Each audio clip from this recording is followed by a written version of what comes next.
For the Love of HR. Hello, lovely people, and welcome back to For the Love of HR. I'm Richard. I hope you're doing well, and thanks for joining me for this episode, which is focused on employer branding.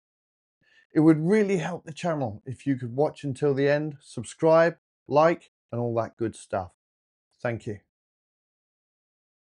In episode 1, we introduced the HR accountability framework with its 26 accountabilities across 4 big domains: HR business partner, HR functional partner, HR governance and performance excellence, and HR innovation and development. Over this series, we're diving into each one, and later I'll share practical models, tools, and templates you can use to become a stronger people practitioner. We're still working through the HR business partner sub-accountabilities. Today, we turn to one that's often misunderstood, sometimes reduced to recruitment marketing, but in reality, it's so much more. Employer branding is about shaping and influencing how the organization is perceived by both current and future employees to ensure you attract, retain, and engage the right talent. Employer branding is about the perception and experience of your organization as a place to work. This will bring you authentic alignment, which is your employer brand. It's the stories people tell about working for you, inside and outside the company. And for me, this is one of the most powerful accountabilities because it directly impacts your ability to attract, retain, and engage talent. But it goes even deeper than that. A strong employer brand also lifts performance and productivity. When people feel proud to work for a respected brand, their desire to contribute and succeed rises naturally. Did you know over 75% of job seekers say that ratings and reviews from online platforms and communities influence where they apply? Just like restaurants and hotels, I guess. This isn't a nice to have, it's crucial. And that's why employer branding sits here in the HR business partner domain, because it must be owned in collaboration with senior leaders. Let me show you a simple but powerful model I use all the time. Think of your employer brand as the point where reputation and experience meet. On the left, you have reputation, how the market perceives you as an employer. On the right, you have experience, what your people actually live every day inside the organization. When these two align, you create an authentic, credible employer brand, one that people trust, talk about, and want to be a part of. But when they don't, you create cynicism, disengagement, and mistrust. If the overlap is weak, you get mixed messages and lost credibility. But when the overlap is strong, you unlock advocacy, pride, and genuine attraction. People inside and outside the organization telling the same story. And here's something really important to remember. No matter the size of your organization, this accountability matters. In a startup, your employer brand often begins with the founder, their reputation, their story, and how they treat their people. Every interaction counts. In an SME, consistency becomes the challenge. You're growing, teams are expanding, and your internal story must match what you tell the outside world. And in a global organization, alignment is everything. Your EVP must hold true across regions, languages, and leadership layers. Otherwise, your message fractures. The context changes, but the principle stays the same. Employer branding isn't about scale, it's about sincerity and alignment. When employer branding is weak, the business impact is immediate. You're challenged to grow and scale. You can't scale if you can't attract or keep the talent you need. Customer and brand is impacted. Poor employee experience leaks into customer experience, and reputational damage spreads quickly. Market and talent confidence affected. Top candidates choose competitors, recruitment costs rise, and your time to hire increases. There are, of course, financial and competitive outcomes. Attrition costs rise, recruitment budgets balloon, productivity falls, and competitors outpace you. And finally, daily operations is hit.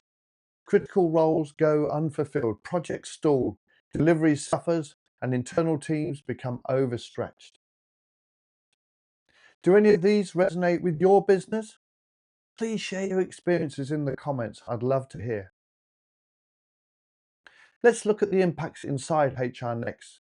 The effects show up differently and sometimes more painfully. And I see it more like a ripple, one impacting the other, back to back.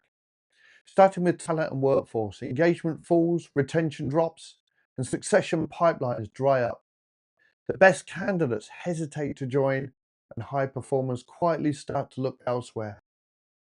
Your ability to attract and keep talent erodes from the inside out. Leadership and culture.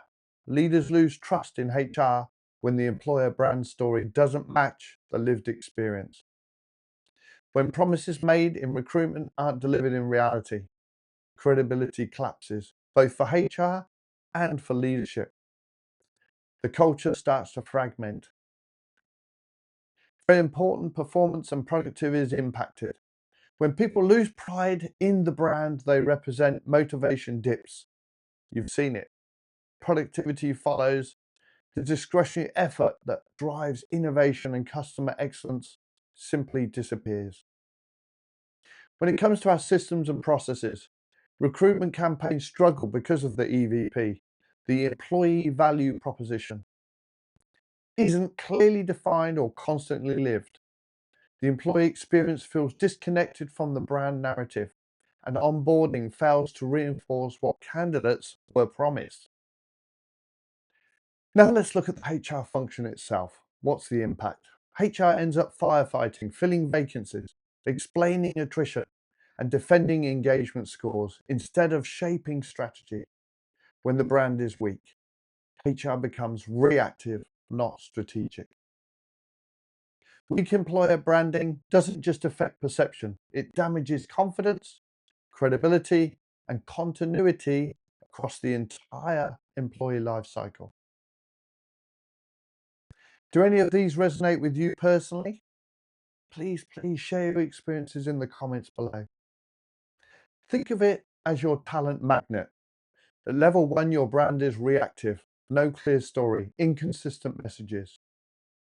At level 3, you have a defined EVP, but it isn't fully lived in practice. At level 5, your brand is embedded, authentic, and trusted. Employees become ambassadors, talent seeks you out, and retention soars. Okay, let's look at some of the most common misconceptions I've seen, both in leadership and within HR. Because unless we challenge these, we'll never elevate employer branding to the strategic level it deserves. Let's start with business misconceptions, starting with ownership and accountability. The employer branding doesn't correlate with business results. It absolutely does. Strong employer brands attract stronger talent, retain them longer, and directly impacts performance. Longevity and consistency is our next area. Employer branding is a one-time event. I don't need to tell you, it's actually continuous, built every day through experience, not campaigns. Employee surveys about internal brand equity are a waste of money. They are vital insights into our brand health and internal credibility. Might be painful to see, but most important. Right, let's look at strategy and positioning. Employer brand equals recruitment marketing. I've heard it so many times. It's actually very strategic. It's not tactical and not recruitment on its own. Pay and perks drive reputation. Yeah, there is that perception that that's the only thing that matters, but actually it's the experience, the everyday experience that people live that drives advocacy. Corporate strategy doesn't impact brand. Absolutely, strategy defines direction. How do you grow, invest, and lead shapes your reputation? Social media posting is enough. Bit of Facebook, bit of Instagram maybe. Well, branding is lived, it's not posted. It's only important when hiring. Actually, it's a day, as we've talked about before, it's a daily occurrence. The experience is daily, it shapes engagement, and retention is daily. Okay, let's look at HR misconceptions, turning the lens on ourselves, starting with focus and scope. The employer branding is mostly about the external market. As you can imagine, if you go to a restaurant, you have a meal, it's actually the experience that you post about. That's your review. So the brand, the internal brand experience matters just as much, sometimes more. The EVP is static, so investment is wasted. EVP is daily, it must evolve with your business and your people. Time spent reviewing social media sentiment is wasted. It's absolutely not. External sentiment reflects internal culture. Ownership and measurement. HR owns employer branding alone. No, it's co-owned, like many of the HR business partner accountabilities, is co-owned with the leaders. More campaigns equal better branding. No, consistency and credibility actually matter more. Measurement is optional. Simply said, it's not. What gets measured gets managed and improves. And employer branding is no exception. Okay, another area is definition and integration. The interview process doesn't define EVP. Actually, if you think about it, every touch point shapes an employee, a candidate's perception from first contact to first day. Okay, let's step back for a second because employer branding isn't just a communications exercise. This accountability sits in the HR business partner domain for a reason. It's one of the most strategic levers HR can pull. Because how your organization is perceived inside and outside determines your ability to deliver your strategy, attract investment, and retain talent. This isn't about slogans or social posts. It's about ensuring that your reputation, experience, and leadership behavior align with your business ambition. So let me show you how this alignment works. Think of it as a simple triangle connecting three forces. At the top, business strategy, what we promise to achieve. On the bottom left, leadership and culture, how we behave and lead on a day-to-day basis. On the bottom right, employee experience and reputation, what people actually feel and believe and say about working here. And right in the center sits your employer brand, the point where all three connect. When those three elements are aligned, your brand is credible, consistent, and powerful. When they're not, trust breaks down, both within the workforce and in the marketplace. That's why employer branding belongs right here in the HR business partner domain, because this is where HR and leadership come together to define what the organization truly stands for. So what can you do different? What works instead? As HR professionals and business leaders, our responsibility is to shape and own the narrative. Build a clear, authentic EVP that reflects who you are and where you're going. Align that EVP with reality. The lived experience must prove the promise. Engage and equip leaders because the brand is lived through their actions, not campaigns. Embed branding systemically into recruitment, onboarding, recognition, and performance frameworks. Measure and evolve. Track candidate quality, engagement, and advocacy over time. When done right, employer branding becomes a strategic enabler, connecting purpose, people, and performance. If your employer brand disappeared tomorrow, what would your employees and candidates miss most? Here's my challenge to you this week. Pick one of these questions and answer it honestly for your organization. How would your employees describe your organization to a friend right now? Does your EVP reflect the real experience of working there? Are you attracting the talent you want or losing out to competitors?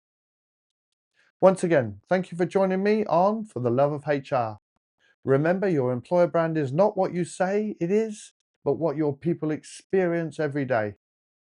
If this helped, give the video a like, subscribe, and turn on notifications so you don't miss episode 5. Until then, take care and keep building what matters most, building workplaces people love to be a part of.